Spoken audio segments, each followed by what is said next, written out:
नमस्कार, आवाज अड्डा में आपका स्वागत है। आपके साथ मैं हूं विपिन भट्ट। ज्ञानवापी मामले को सुना जाए या नहीं, इस पर वाराणसी जिला कोर्ट ने अपना फैसला सुना दिया है। ज्ञानवापी मस्जिद श्रृंगार गौरी मंदिर मामले में कोर्ट ने मुस्लिम पक्ष की याचिका को खारिज कर दिया है। कोर्ट ने कहा है कि श्रृंगार गौरी मंदिर में पूजा की अनुमति वाली याचिका सुनने लायक है।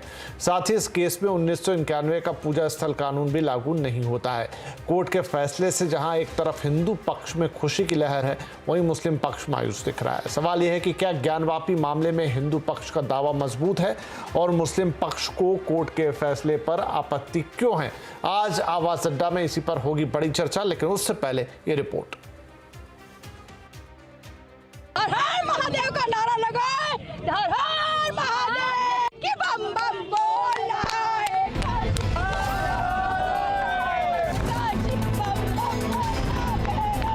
ज्ञानवापी मस्जिद श्रृंगार गौरी मंदिर मामले में वाराणसी जिला अदालत के फैसले के बाद हिंदू पक्ष में खुशी की लहर दौड़ गई है। कोर्ट ने इस मामले में मुस्लिम पक्ष के दावे को खारिज करते हुए कहा है कि श्रृंगार गौरी मंदिर में पूजा करने की अनुमति वाली याचिका सुनने लायक है। कोर्ट ने कहा है कि इस केस में 1991 का पूजा स्थल कानून लागू नहीं होता है। अब इस मामले की अगली सुनवाई 22 सितंबर को होगी।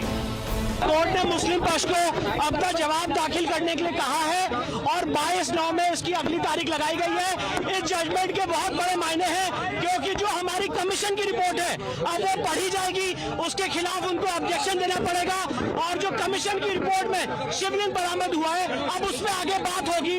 ये सारी महिला याचिकाकर्ताओं के लिए बहुत बड़ी जीत है। हिंदू पक्ष कोर्ट के फैसले से खुश है। उसे लगता है कि कोर्ट के फैसले से ज्ञानवापी केस में आगे के दरवाजे खुल गए हैं। निश्चित यह विजय दिन हिंदू समाज के लिए, ज्ञानवापी मंदिर के लिए यह शिलान्यास का बीजारोपण का दिन है। आज प्रकृति भी खुश है, आज हमारे शिव भी हमारे साथ हैं। आज हमारे काशी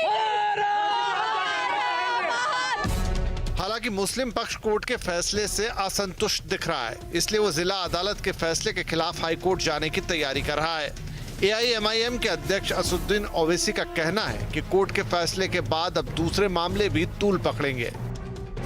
क्योंकि 91 का एक्ट इसलिए बनाया गया था ताकि इस तरह के कॉन्फ्लिक्ट जो है वो हमेशा के लिए ख़त्म हो जाए, मगर आज के ऑर्डर के बाद ऐसा लगता है कि फिर अब ये लिटिगेशन शुरू हो जाएगा इन तमाम इश्यूज़ के ऊपर और हम दोबारा 80 और 90 के दहे में वापस जा रहे हैं। फिर इससे अगर खुदा ना खास्ता अगर हम 80 और 90 के दहे में वापस चले जाएंगे तो ये हर जगह पर एक डिस्टेबलाइजिंग इफेक्ट पैदा हो जाएगा।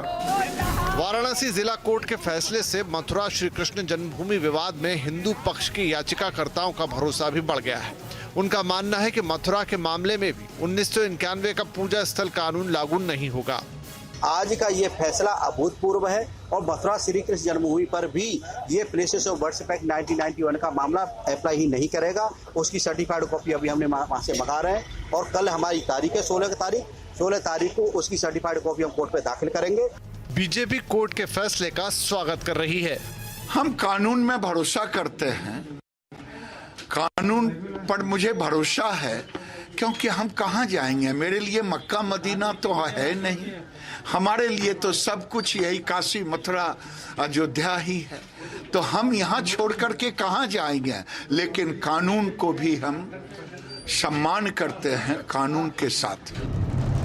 अब कोर्ट श्रृंगार गौरी मंदिर में रोजाना पूजा की इजाजत देने की हिंदू पक्ष की मांग पर सुनवाई करेगा। इसके अलावा ज्ञानवापी परिसर की सर्वे रिपोर्ट पर भी सुनवाई होगी। सवाल यह है कि क्या वाराणसी जिला कोर्ट के फैसले के बाद ज्ञानवापी केस का आधार तय हो गया है? क्या यह माना जाए कि ज्ञानवापी केस में हिंदू पक्ष का दावा मजबूत है?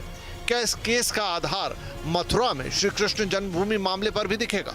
और क्या अब 1991 के पूजा स्थल कानून को चुनौती देने का रास्ता खुल गया है?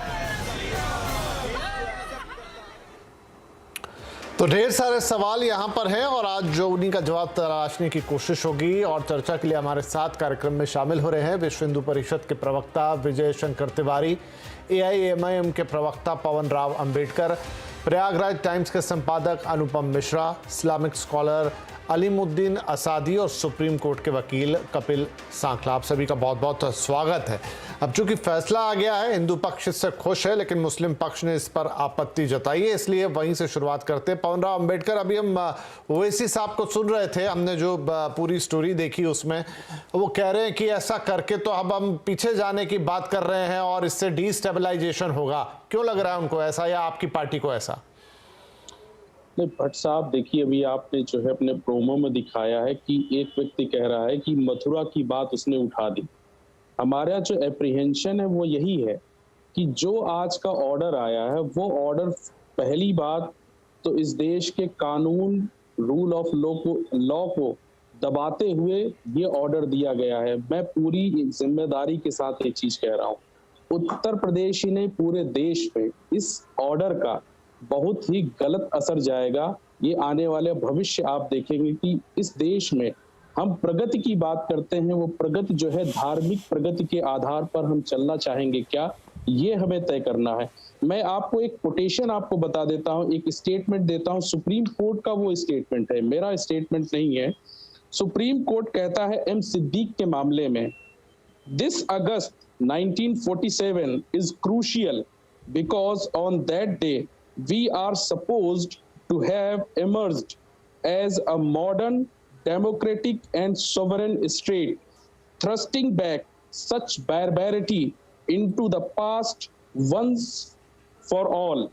ये स्टेटमेंट हमारा नहीं है, सुप्रीम कोर्ट का स्टेटमेंट है। और सुप्रीम कोर्ट कहता है the places of worship act basic structure of the constitution है। तो इस basic structure of the constitution का मखौल उड़ाया गया है और रूल ऑफ लॉ को साइड में करके जो है व्यक्तिगत आदेश जारी किए जा रहे हैं। यह इस देश की डेमोक्रेसी के लिए, इस देश के लोकतंत्र के लिए बेहतर नहीं होगा, यह हम कहना चाह रहे हैं। जी, पर आज का जो भी आदेश आया जिला अदालत से, वो सुप्रीम कोर्ट के आदेश या निर्देश के अनुसार ही वहां पे सुनवाई हुई और उसके बाद ही आया है। खैर, इस पे हम चर्चा जारी रखेंगे, लेकिन विजय शंकर तिवारी साहब, अब हिंदू पक्ष का कहना है कि ये उनकी जीत है। अभी हमने किसी को ये भी कहते हुए सुना कि अब वो इसके लिए जो श्री कृष्ण जन्मभूमि है वहां पर भी अब इसी आधार पर दावा करेंगे दोबारा से। देखो, जिसमें किसी की हार और किसी की जीत नहीं है। न्यायालय ने वो सुनाया है जो उनके पास साक्ष्य थे। और जैसा हम पहले भी कहते थे कि 1947 में जो इनका स्टेटस है मंदिर का, वहाँ पर पूजा होती थी। और ये तो जब सर्वे हुआ, सर्वे होने के बाद तो सारे देश ने सब कुछ देख लिया कि अंदर क्या क्या था।